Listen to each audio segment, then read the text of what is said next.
एक बार आपका फिर से स्वागत करते हैं हमारे चैनल भक्ति लीन में। तो आइए जान लेते हैं नरक चतुर्दशी के दिन पूजा विधि और इसकी कथा। इस दिन शरीर पर तिल के तेल की मालिश करके सूर्योदय से पहले स्नान करने का विधान है। स्नान के दौरान अपामार्ग एक प्रकार का पौधा को शरीर पर स्पर्श करना चाहिए। अपामार्ग को निम्न मंत्र पढ़कर मस्तक पर घुमाना चाहिए। तालो समा यु संकट कदला तमः हर पा म पा मार्ग यमन पुनः पुनः। नहाने के बाद साफ कपड़े पहनकर तिलक लगाकर दक्षिण दिशा की ओर मुख करके निम्न मंत्रों से प्रत्येक नाम सेतु युक्त 3 जलांजलि देनी चाहिए। यह यम तर्पण कहलाता है। इससे वर्ष भर के पाप नष्ट हो जाते हैं। ओम यमाय नमः, ओम धर्म राजाय नमः। इस प्रकार तर्पण कर्म सभी पुरुषों को करना चाहिए, चाहे उनके माता पिता गुजर चुके हों या जीवित हों। फिर देवताओं का पूजन करके शाम के समय यमराज को दीपदान करने का विधान है। नरक चतुर्दशी पर भगवान श्री कृष्ण की पूजा करनी चाहिए, क्योंकि इसी दिन उन्होंने नरकासुर का वध किया था।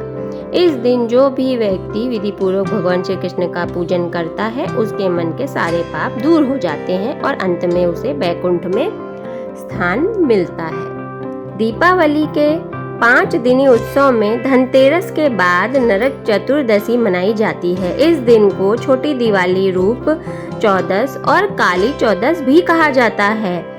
इस यम पूजा, कृष्ण पूजा और काली पूजा होती है। इस दिन दक्षिण भारत में वामन पूजा का भी प्रचलन है।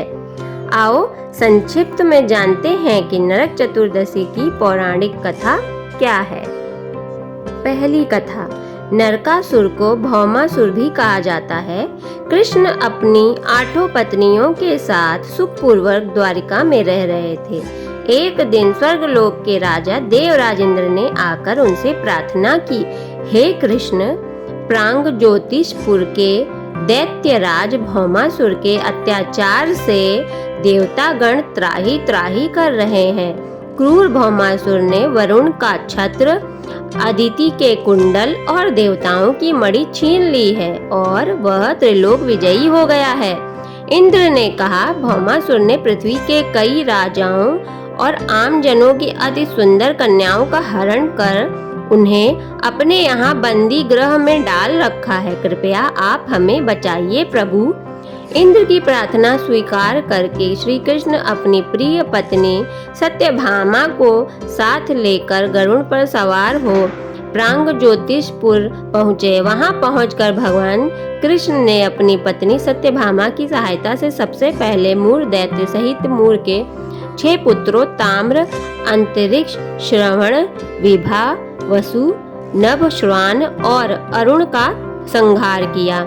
मूर दैत्य का वध हो जाने का समाचार सुन भौमासुर अपने अनेक सेनापतियों और दैत्यों की सेना को साथ लेकर युद्ध के लिए निकला। भौमासुर को स्त्री के हाथों मरने का श्राप था, इसलिए भगवान श्री कृष्ण ने अपनी पत्नी सत्यभामा को सारथी बनाया और घोर युद्ध के बाद अंत में कृष्ण ने सत्यभामा की सहायता से उसका वध कर डाला। इस प्रकार भौमासुर को मारकर श्री कृष्ण ने उसके पुत्र भगदत्त को अभयदान देकर उसे प्राग ज्योतिष का राजा बनाया। भगदत्त कौरवों की ओर से महाभारत युद्ध में लड़ता है। जिस दिन श्री कृष्ण ने भौमासुर का वध किया था, उस दिन कार्तिक माह की चतुर्दशी थी, इसलिए उसे नरक चतुर्दशी भी कहा जाता है। इस दिन श्री कृष्ण ने भौमासुर अर्थात नरकासुर का वध किया था और उसकी कैद से लगभग 16,000 महिलाओं को मुक्त कराया था। इसी खुशी के कारण दीप जलाकर उत्सव मनाया जाता है। दूसरी कथा जान लेते हैं। इस दिन दक्षिण भारत में वामन पूजा का भी प्रचलन है। कहते हैं कि इस दिन राजा बलि महाबली को भगवान विष्णु ने वामन अवतार में हर साल उनके यहाँ पहुँचने का आशीर्वाद दिया था। इसी कारण से वामन पूजा की जाती है।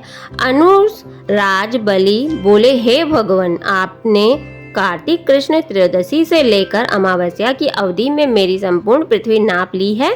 इसलिए जो व्यक्ति मेरे राज्य में चतुर्दशी के दिन यमराज के निमित्त दीप दान करेगा, उसे यम यातना नहीं होनी चाहिए। और जो व्यक्ति इन 3 दिनों में दीपावली का पर्व मनाए उनके घर को लक्ष्मी जी कभी ना छोड़ें, ऐसे वरदान दीजिए। यह प्रार्थना सुनकर भगवान वामन बोले, राजन ऐसा ही होगा, तथास्तु। भगवान वामन द्वारा राजा बलि को दिए इस वरदान के बाद से ही नरक चतुर्दशी के दिन यमराज के निमित्त व्रत, पूजन और दीपदान का प्रचलन आरंभ हुआ। तीसरी कथा जान लेते हैं। तीसरी कथा यह है कि रंती देव नामक एक धर्मात्मा राजा थे। उन्होंने अनजाने में भी कोई पाप नहीं किया था। फिर भी जब मृत्यु का समय आया तो यमदूत उन्हें नरक ले जाने के लिए आ धमके। राजा ने कहा कि आप मुझ पर कृपा करें और बताएं कि मेरी किस अपराध के कारण मुझे नरक जाना पड़ रहा है। यह सुनकर यमदूत ने कहा कि हे राजन, एक बार आपके द्वार से एक ब्राह्मण भूखा लौट गया था। यह उसी पाप कर्म का फल है। यह सुनकर राजा ने यमदूत से 1 वर्ष का समय मांगा। तब यमदूतों ने राजा को 1 वर्ष की मोहलत दी। राजा अपनी चिंता लेकर ऋषियों के पास पहुंचे और उन्हें अपनी सारी कहानी सुनाकर उनसे इस पाप से मुक्ति का उपाय पूछा।